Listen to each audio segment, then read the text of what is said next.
नमस्कार मेरे प्यारे विद्यार्थियों, आप सभी का एक बार पुनः स्वागत करते हैं आपके अपने YouTube प्लेटफॉर्म संध्या कंप्यूटर क्लासेज पर। आरईसीटी मुख्य परीक्षा 6 अक्टूबर को आयोजित होने वाली है और इसके लिए आज मैं आपके समक्ष मॉडल पेपर नंबर 4 आपके समक्ष रिप्रेजेंट कर रहा हूँ। आप सभी से रिक्वेस्ट है कि आप इस चैनल के माध्यम से और भी जो ली गई क्लास है उन क्लास को भी अवश्य देखना और आने वाले जितने भी वीडियो हैं उनको भी अवश्य देखना, ताकि आपके मेन एग्जाम के लिए आपको मैं गारंटी देता हूँ कि 90 से क्रॉस आपके अवश्य करेंगे। ठीक है, पहले क्वेश्चंस की ओर बढ़ते बिना टाइम वेस्ट किए हम सभी यहाँ पे हम केवल रिक्वेस्ट करते हैं कि आप इस चैनल को अवश्य सब्सक्राइब करना, ताकि प्रत्येक वीडियो की नोटिफिकेशन आप सभी तक अवश्य पहुँच सके। निम्नलिखित सभी पद स्प्रेडशीट सॉफ्टवेयर से संबंधित है शिवाय, यानी ये बात करना चाह रहा है कि स्प्रेडशीट प्रोग्राम होता है ना, एक्सेल जैसे होता है। ठीक है, तो इससे संबंधित कौन सा नहीं है। ठीक है, तो यहाँ पे भी बात किसकी हो रही है, बात हो रही है देखो वर्कशीट की हो रही है, सेल की हो रही है, तो ये तीनों तो होते हैं, लेकिन जो वायरस डिटेक्शन का काम एक्सेल के अंदर नहीं होता है, यानी ये कार्य किसका होता है, एंटीवायरस के रूप में कर सकते हैं। तो यहाँ से करेक्ट आंसर क्या हो जाएगा, ऑप्शन नंबर डी बिल्कुल राइट आंसर होगा। चलिए आगे वाले क्वेश्चंस की और बात कर लेते हैं। स्प्रेडशीट में डेटा कैसे ऑर्गेनाइज होता है। स्प्रेडशीट होती है ना, उस स्प्रेडशीट के अंदर जो डेटा होता है वो ऑर्गेनाइज हम कह सकते हैं रो और कॉलम के मध्य होता है ना। एक शीट होती है, इसमें कॉलम की जो संख्या पूछे जाए ना तो आपको बोलना है 16,384 होती है, जबकि रो की संख्या पूछे तो आप बोल देना 10,48,576 होती है। ठीक है, 10,48,576 होती है। ठीक है, आगे वाले क्वेश्चंस की और बात कर लेते हैं। नेक्स्ट क्वेश्चंस आपके स्क्रीन के सामने, इनमें से कौन से फंक्शंस के द्वारा करंट डेट इंसर्ट की जा सकती है ना। करंट डेट की बात हो रही है ना, करंट डेट की बात हो रही है। टाइम, करंट टाइम यानी समय और दिनांक की बात हो तो आप नाउ कर सकते हैं, लेकिन करंट डेट की बात हो रही है, आज की दिनांक की बात हो रही है, तो टुडे फंक्शंस का आप यहाँ से करेक्ट आंसर मान सकते हैं। नेक्स्ट आगे वाले क्वेश्चंस की और बात कर लेते हैं। एमएस एक्सेल में इफ एरर क्या है, ये क्वेश्चंस आप अच्छे से आप देख लेना, अति महत्वपूर्ण क्वेश्चंस है एग्जाम पॉइंट ऑफ व्यू से। इफ एरर क्या होता है, तो भाई आप लॉजिकल फंक्शंस होता है, क्या होता है, दो वैल्यू के बीच कंपैरिजन करता है, इसलिए इसको लॉजिकल फंक्शंस के रूप में जान सकता है। नेक्स्ट आगे वाला क्वेश्चंस देख सकते हैं। विशिष्ट स्तंभों को चिन्हित करने की प्रक्रिया, ताकि वे पंक्तियां व स्तंभ होते हैं यानी रो और कॉलम दृश्य पटल पर जा सके। ठीक है, तो यहाँ से भी बात फ्रीजिंग करने की हो रही है, किसकी हो रही है, फ्रीज करने से वो जो टाइटल वगैरह है ना वो एक जगह पे होल्ड हो जाएगा। तो वो मतलब जो भी आप स्तंभ और जो होता है मतलब चिन्हित करते हैं पंक्तियां वगैरह, तो उनको एक ही जगह पे होल्ड किया जा सकता है।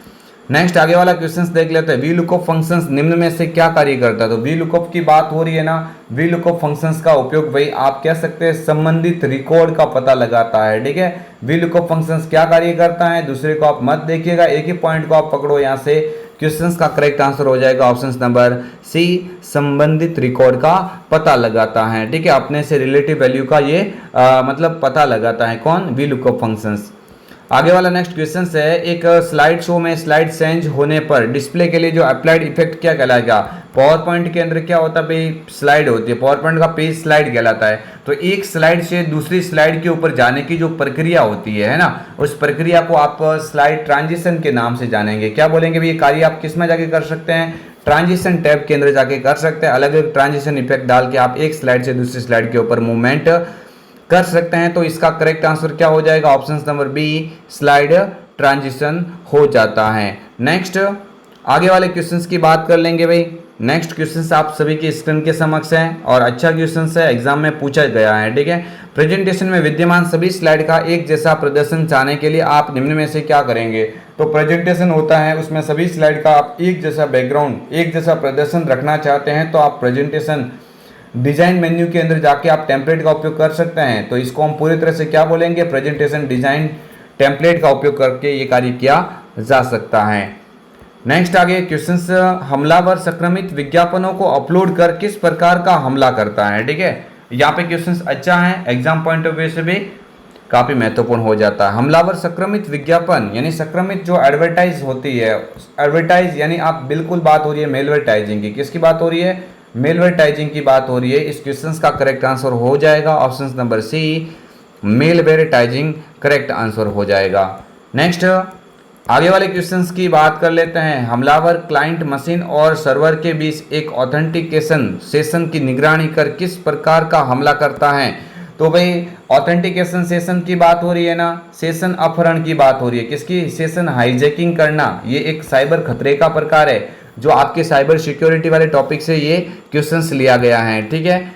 नेक्स्ट आगे वाले क्वेश्चंस को देख लेते हैं। हैकिंग और कंप्यूटर अपराध किस प्रकार की धारा है? आईटी एक्ट होता है ना, कौन सा होता है भाई, आईटी एक्ट है ना, आईटी एक्ट होता है। आईटी एक्ट आपका कौन सा होता है भाई, 2000 होता है। कौन सा होता है आईटी एक्ट, आईटी एक्ट 2000 है ना। आईटी एक्ट 2000 के अंतर्गत जो ये 66 है ना, 66 सेक्शन है ना धारा, ये मतलब हैकिंग और कंप्यूटर अपराध के लिए यहाँ पे ये इसका उपयोग किया जा सकता है। तो आप कह सकते हैं ऑप्शन नंबर बी इस क्वेश्चन का राइट आंसर माना जाएगा। नेक्स्ट आगे वाला क्वेश्चन अच्छा क्वेश्चन है। भारतीय कॉपीराइट अधिनियम कौन सा है भाई, भारतीय कॉपीराइट अधिनियम कौन सा है? तो आप कह सकते हैं एक्ट 1957 यहाँ से करेक्ट आंसर हो जाएगा ना। कॉपीराइट अधिनियम कौन सा हो जाएगा, एक्ट 1957 यहाँ से करेक्ट आंसर माना जाएगा। नेक्स्ट आगे वाला क्वेश्चन है। भारतीय आईटी अधिनियम 2000 नियम किस क्षेत्र को नियंत्रण करने के लिए तैयार किया गया है? तो भाई जो आईटी एक्ट जो 2000 है ना, ये सूचना प्रौद्योगिकी के लिए बनाया गया। किसके लिए बनाया गया है? सूचना प्रौद्योगिकी, जिसको आप इंग्लिश में क्या बोल सकते हैं भाई, इंफॉर्मेशन टेक्नोलॉजी। क्या बोल सकते हैं?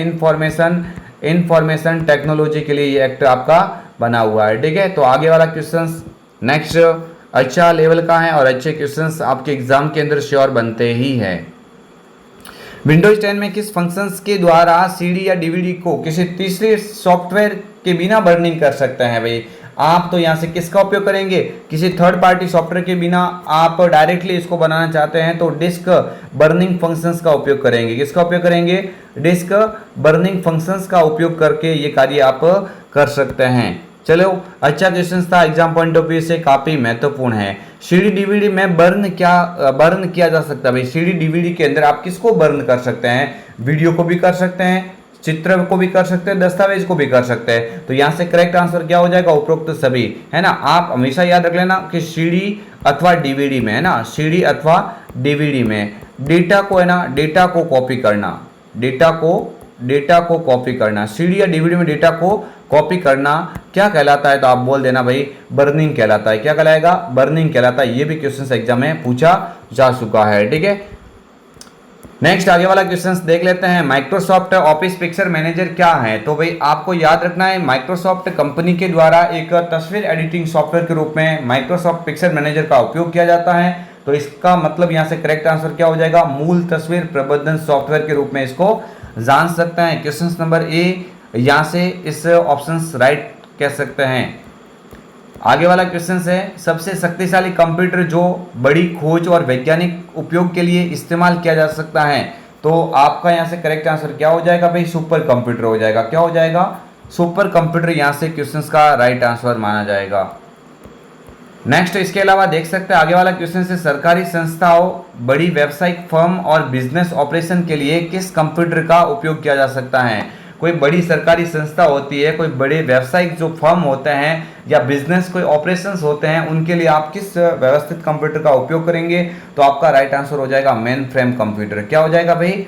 मेन फ्रेम कंप्यूटर का उपयोग किया जा सकता है। ऑप्शन नंबर यहाँ से कौन सा हो जाएगा भाई correct? Option number A correct answer हो जाता है। इसके अलावा नेक्स्ट कह सकते हैं मिनी कंप्यूटर के उदाहरण है भाई। आपका ये पहला टॉपिक है ना, उसमें से मैंने लगातार 3 क्वेश्चंस लिए ताकि आपके एग्जाम में कुछ दिक्कत ना हो सके, ठीक है। तो मिनी कंप्यूटर है ना, ये माइक्रो से शक्तिशाली होता है लेकिन मेन फ्रेम और सुपर कंप्यूटर की तुलना में थोड़े से स्लो होते हैं। तो आपको याद रखना है कि K202 टेक्सास इंस्ट्रूमेंट TI 990 होता है, SDS 9, यानी सभी किसके उदाहरण है भाई?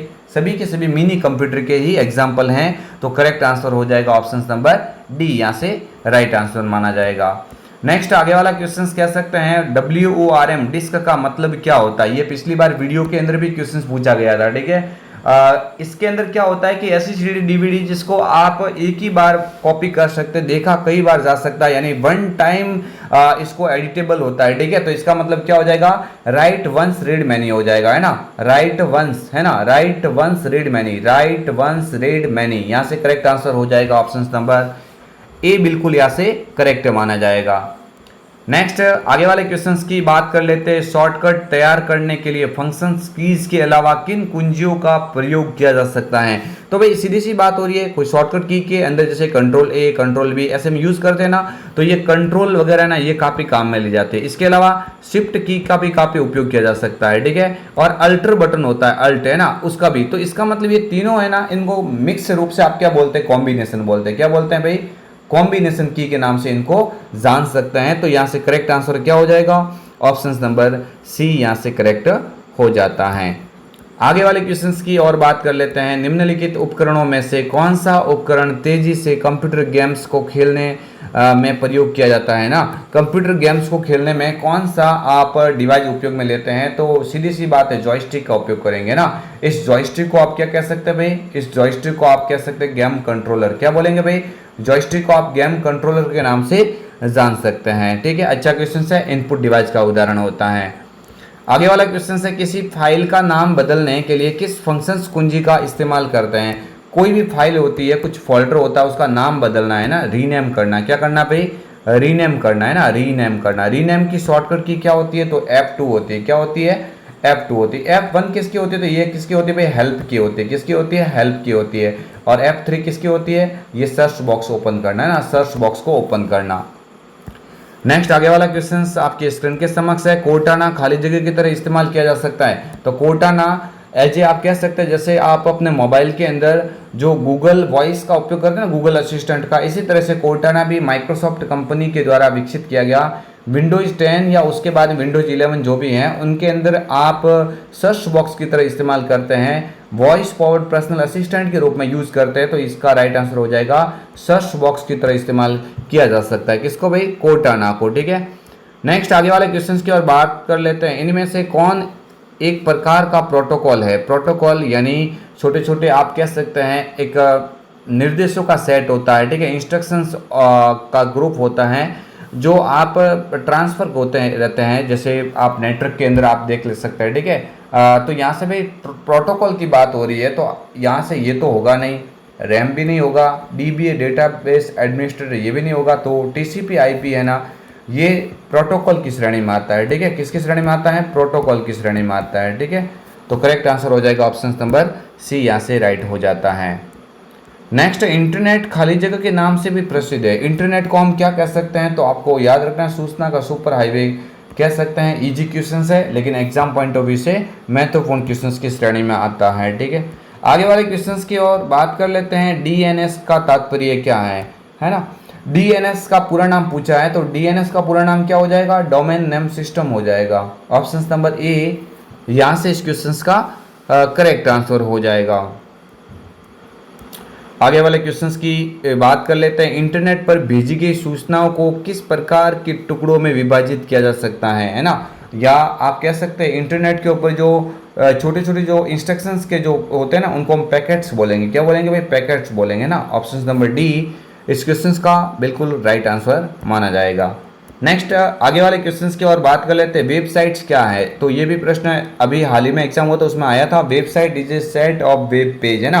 वेब पेज का कलेक्शन होता है। किसका कलेक्शन होता है? वेबसाइट वेब पेज का कलेक्शन होता है। ऑप्शन ए यहाँ से करेक्ट माना जाएगा, ठीक है। आगे वाले क्वेश्चंस की और बात कर लेते हैं। ईमेल एड्रेस में .in का क्या मतलब होता है? .in का मतलब जैसे .in का मतलब हो जाएगा भाई .india हो जाएगा। क्या हो जाएगा?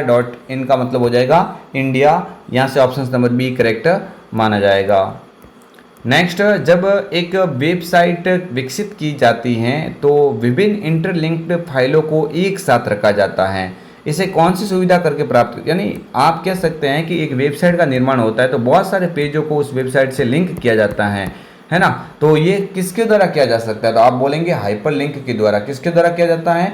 हाइपर लिंक्स के द्वारा किया जा सकता है। तो करेक्ट आंसर हो जाएगा ऑप्शन नंबर बी, यहाँ से राइट माना जाएगा।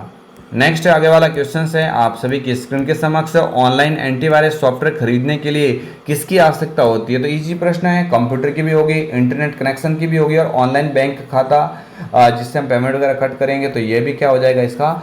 उपरोक्त सभी, यानी सभी यहाँ से उपयोग करेंगे तभी एक प्रॉपर एंटीवायरस हम ले सकते हैं। क्योंकि कंप्यूटर होना चाहिए, इंटरनेट कनेक्शन होना चाहिए, लेकिन पेमेंट ऑनलाइन खरीदे तो पेमेंट को कट तो करना पड़ेगा, इसलिए ऑनलाइन बैंकिंग को भी लेना पड़ेगा। ठीक है, आगे वाला क्वेश्चन आपकी स्क्रीन के समक्ष है। नेक्स्ट बेहतरीन क्वेश्चन है, एग्जाम में कई बार ये पूछा भी जा चुका है। ठीक है, खाली जगह वह डिवाइस है जो दो या दो से अधिक नेटवर्कों को जोड़ता है। ठीक है, दो या दो से अधिक नेटवर्कों को जोड़ने की बात किसके द्वारा हो जाएगी? गेटवे के द्वारा की जाएगी। ठीक है, ये गेटवे है ना, एक इंटरनेट कनेक्टिविटी के अंदर आता है। ठीक है, इंटरनेट जो हार्डवेयर पार्ट्स होते हैं उसमें गेटवे आता है, तो ये दो अलग अलग नेटवर्क को कंबाइन करता है, जोड़ता है। कौन? गेटवे। करेक्ट आंसर हो जाएगा ऑप्शन नंबर ए वाला विकल्प। नेक्स्ट खाली जगह इंटरनेट का स्टैंडर्ड प्रोटोकॉल है। इंटरनेट का स्टैंडर्ड प्रोटोकॉल, ये अभी भी मैंने बोला था ना, इंटरनेट का स्टैंडर्ड प्रोटोकॉल कौन सा होता है? टीसीपी आईपी होता है। कौन सा हो जाएगा भाई? टीसीपी आईपी हो जाएगा। ऑप्शन नंबर ए यहाँ से राइट आंसर माना जाएगा। ठीक है, टीसीपी का पूरा नाम होता है ट्रांसमिशन कंट्रोल प्रोटोकॉल और आईपी का पूरा नाम होता है इंटरनेट प्रोटोकॉल होता है। और इस टॉपिक का सबसे लास्ट क्वेश्चन है और अच्छा क्वेश्चन है, सीवीवी सुरक्षा कोड कितने अक्षरों का होता है? ठीक है, पहले तो सीवीवी का पूरा नाम देख लो। एटीएम कार्ड की जो है ना वेरिफिकेशन वैल्यू, इसमें 3 अक्षर होते हैं। कितने होते हैं? 3 अक्षर होते हैं। ये तो आपको राइट आंसर देखना है। पूरा नाम पूछे तो आप बोल देना इसका क्या होता है भाई? कार्ड वेरिफिकेशन वैल्यू होता है। क्या होता है? कार्ड वेरिफिकेशन वैल्यू है ना, कार्ड वेरिफिकेशन वैल्यू इसका राइट आंसर होता है ऑप्शन नंबर 3। तो ये आपके समक्ष थे भाई महत्वपूर्ण 35 क्वेश्चंस। आई होप आप क्वेश्चंस को अच्छे से समझ गए होंगे और आपको 35 में से 14 क्वेश्चंस एग्जाम में पास होने के लिए लाना है।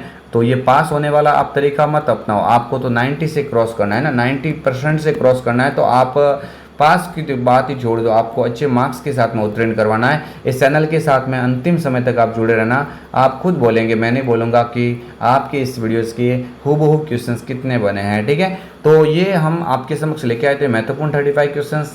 आशा है अच्छा लगा होगा आपको वीडियो। अगर आपको वीडियो पसंद आया तो लाइक, शेयर एंड सब्सक्राइब अवश्य कीजिएगा।